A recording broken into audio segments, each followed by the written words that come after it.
अगर आज से 4 से 5 महीने तक मन लगाकर पढ़ लिया ना, तो इस बारी एसएससी सीजीएल 2026 में आपका फाइनल लिस्ट में नाम पक्का होगा।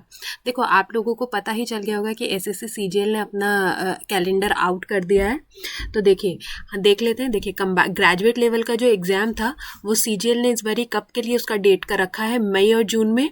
सीएचएसएल का डेट रखा है जून से सितंबर में। और जो ये आपका एमटीएस का एग्ज़ाम होता है वो रखा है आपका सितंबर से नवंबर तक में।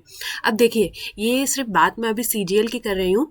तो देखिए, इसका जो एग्ज़ाम फॉर्म का क्लोजिंग डेट है टेंटेटिव उसने दे रखा है अप्रैल 2026, और एग्ज़ाम डेट आपका दे रखा है मई और जून। मतलब फॉर्म का क्लोजिंग डेट अप्रैल और एग्ज़ाम डेट मई और जून। अब देखिए, मैं आपको सजेस्ट करूंगी कि आप इस डेट को टेंटेटिव ना मानो, आप इसको एक्चुअल ही डेट मानो, क्योंकि अभी आपने देखा होगा कि सीजीएल काफ़ी स्पीड में काम कर रहा है।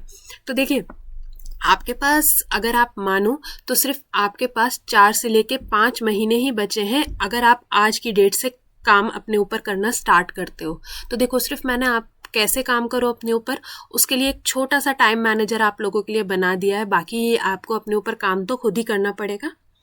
देखो, सबसे पहले तो मैं आपको सजेशन दूंगी कि आप जो 2025 के पीवाईक्यू हैं वो ज़रूर ज़रूर ज़रूर करो। और उसका अगर आपको मैथ्स का सोल्यूशन चाहिए, अगर आपको एसएससी सीजीएल 2025 का मैथ्स का सोल्यूशन चाहिए, तो वो आप मेरे पेज में जाके प्लेलिस्ट में जाके चेक कर सकते हो कि 2025 का मैंने मतलब शिफ्ट वाइज मैथ्स के सोल्यूशन प्रोवाइड कर रखे हैं।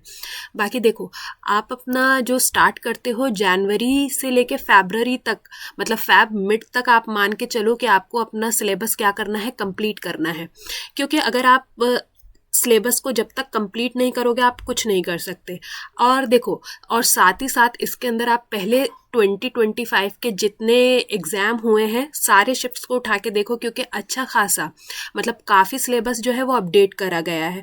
मैथ्स के अंदर मैं कुछ टॉपिक बता सकती हूँ, जैसे partnership partnership compound interest, prism, pyramid, ये सारे जो टॉपिक्स हैं इस बारी मैथ्स के अंदर ऐड करे गए हैं और मैथ्स को काफ़ी कैलकुलेटिव बनाया गया है। मैथ्स इस बारी काफ़ी कैलकुलेटिव आया है। ठीक है। सेकेंडली, इंग्लिश, अगर हम इंग्लिश की बात करें, इंग्लिश के जो सिनोनिम और एंटोनिम आते थे, इंग्लिश के अंदर जितने भी सिनोनिम और एंटोनिम आते थे उनका जो लेवल है वो काफ़ी अच्छा आया है। तो मैं तो आपसे कहूँगी कि आप इंग्लिश के लिए आज से ही डेली 20 मिनट्स का मॉर्निंग और इवनिंग का रीडिंग स्टार्ट कर दो, और जितना ज़्यादा वर्ड सीख सको, मतलब वोकैब को बहुत स्ट्रॉन्ग करने का ज़रूरत है। इंग्लिश इस बारी इजी नहीं आया है।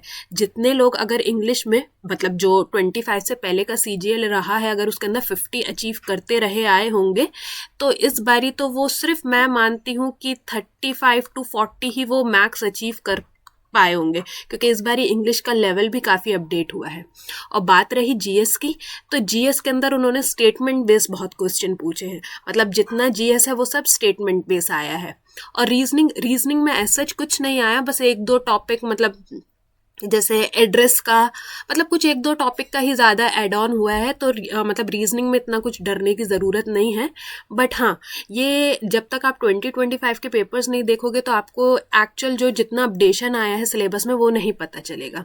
तो जैन से फैब तक आप अपना सिलेबस कंप्लीट कर लो। देन फैब से मार्च तक डेली टॉपिक वाइज पीवाईक्यू, जिसके अंदर मैं आपको बोलूँगी कि डेली आप 100 क्वेश्चन मैथ्स के ज़रूर करो, प्रैक्टिस ज़रूर करो टॉपिक वाइज। देन उसके बाद मार्च टू अप्रैल में आप वो डेट मान लो जिस दिन आपका फॉर्म का लास्ट डेट है। ठीक है।